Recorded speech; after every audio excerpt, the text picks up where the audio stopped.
RTX, l'un des plus grands noms de l'aéronautique et de la défense, vient tout juste de publier ses résultats pour l'année 2025. Alors, comment s'en sont-ils sortis? Dans cette analyse, on va faire simple. On va laisser parler les chiffres, et seulement les chiffres, pour avoir un portrait robot factuel de leur performance. Alors, voici notre plan de vol pour les minutes qui viennent. On va d'abord se poser 3 questions clés, ensuite on plongera dans les ventes, la rentabilité et la qualité de ses résultats. On jettera aussi un œil sur ce que l'entreprise prévoit pour 2026 avant de tout résumer à la fin. C'est parti. C'est la question que tout le monde se pose. Et pour y répondre, pas de rumeurs, pas de spéculation. Non, on va mener l'enquête en se basant uniquement sur des faits concrets.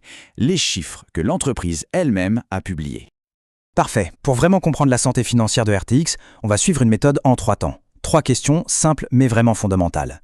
D'abord, est-ce que les ventes augmentent? Ensuite, est-ce que l'entreprise est plus rentable? Et enfin, est-ce que cette performance est solide? Est-ce qu'elle est durable? Commençons tout de suite avec la première étape, l'activité.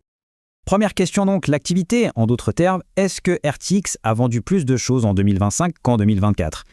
Bon, le premier chiffre qui s'affiche, c'est le volume global des ventes. Pour toute l'année 2025, RTX a réalisé un chiffre d'affaires de 88,6 milliards de dollars. C'est un chiffre colossal, évidemment. Mais un chiffre total, en soi, ça ne dit pas tout. Ce qui est bien plus parlant, c'est l'évolution. Et là, on a une croissance de 11%. Et attention, c'est de la croissance organique. Ça veut dire quoi? Eh bien, ça veut dire que c'est la performance pure de l'entreprise une fois qu'on a enlevé les effets des taux de change ou d'éventuelles acquisitions. Une croissance à 2 chiffres, c'est vraiment très solide. Alors d'où vient cette belle performance? Si on regarde dans le détail, on voit que toutes les branches de l'entreprise ont progressé. Mais il y a un moteur qui a tourné à plein régime, c'est clairement Pratt & Whitney, la division qui fabrique les moteurs d'avion. Elle affiche une croissance spectaculaire de 17%. Et cette image illustre très bien la grande force de RTX, cet équilibre. La croissance, elle vient à la fois de l'aviation commerciale, qui est en plein boom, et du secteur de la défense, qui reste très robuste. C'est un peu comme avoir 2 moteurs puissants qui tournent en même temps. Donc, on a la réponse à notre première question, oui, RTX vend plus. C'est un bon début. Passons maintenant à la deuxième étape, la rentabilité. C'est bien de vendre plus, mais est-ce que l'entreprise est devenue plus efficace pour transformer ses ventes en profit? Ce tableau nous montre le bénéfice opérationnel ajusté. En gros, c'est le profit que l'entreprise tire de son cœur de métier. Et la bonne nouvelle, c'est que ça progresse aussi. On remarque même quelque chose d'intéressant pour Pratt & Whitney et Raytheon. Les profits augmentent plus vite que les ventes, avec plus 19% et plus 18%. C'est généralement un excellent signe d'une meilleure efficacité. Et ça nous amène directement à un indicateur clé, la marge. C'est le pourcentage de chaque dollar de vente qui reste dans la poche de l'entreprise comme profit. On voit que tous les segments ont amélioré leur rentabilité. Et le champion, c'est Raytheon, qui a vu sa marge grimper de 1,3 point de pourcentage. C'est une très très belle progression. On arrive à notre troisième et dernière question. Et c'est une question un peu plus subtile, mais vraiment cruciale. Celle de la qualité des résultats.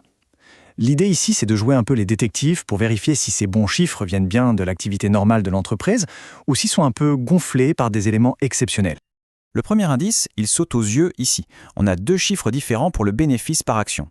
Le chiffre officiel, celui qui suit les règles comptables très strictes qu'on appelle GAAP, s'élève à 4,96 $. Mais l'entreprise nous en présente un autre qu'elle qualifie d'ajusté et qui est bien plus élevé, 6,29 $. Un écart pareil, ça demande une explication. Alors, comment est-ce qu'on passe d'un chiffre à l'autre? Le principal ajustement, et de très loin, c'est 2 milliards de dollars liés à des écritures comptables sur d'anciennes acquisitions.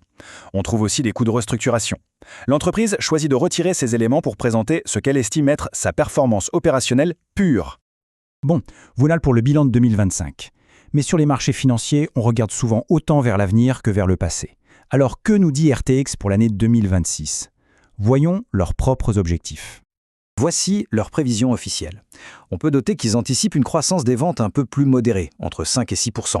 En revanche, ils s'attendent à ce que le bénéfice continue de progresser et surtout à générer énormément de cash. C'est un signal de grande confiance dans la solidité de leur modèle économique. Ok, il est temps maintenant de rassembler toutes les pièces du puzzle. On va répondre de manière très synthétique à nos 3 questions de départ pour avoir une vue d'ensemble. En résumé, que retenir? Pour l'activité, c'est une année très dynamique avec des ventes en hausse de 11%. Pour la rentabilité, c'est aussi un bilan très positif. Les profits et les marges ont progressé dans toutes les divisions. Et enfin, pour la qualité, on a vu qu'il y a un point de vigilance, cet écart important entre le résultat officiel et le résultat ajusté qu'il faut bien avoir en tête. Bien entendu, il faut rappeler que tout ce qu'on vient de voir est une lecture factuelle des chiffres publiés. Ça ne constitue en aucun cas un conseil à un investissement. L'objectif était simplement de fournir des clés pour comprendre la performance de RTX. J'espère que cette analyse vous a été utile. Merci beaucoup de l'avoir suivi.